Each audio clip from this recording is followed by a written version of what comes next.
Formalizimi i tregut të transportit do të rrisë cilësinë e shërbimit për qytetarët dhe të ardhurat në buxhetin e shtetit, duke larguar informalitetin në treg, ulur kostot dhe rritur konkurrencën në të mirë të qytetarëve shqiptar. Hapa pozitiv në shërbimin publik janë bërë edhe në drejtim të rritjes së pagave të drejtuesve të këtij shërbimi, ku sipas memës pagat kanë arritur 900 deri në 1000 euro. Para 2 vitesh kishim një frikë shumë të madhe, sepse pat një ikje masive të shoferëve kryesisht, që ishin edhe më të vështirë për të gjetur.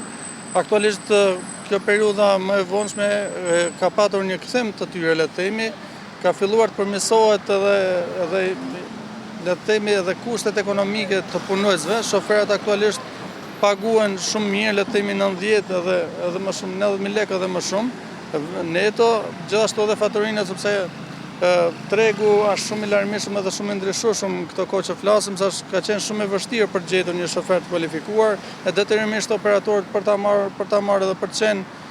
le të themi me shofera me eksperiencë, me shofera të mirë kanë paguar, e natyrisht kjo është shumë gjë e mirë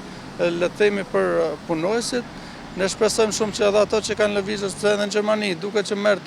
më shumë se sa në Shqipëri, por realisht kur bësh një analizë kostos, shtëpiat,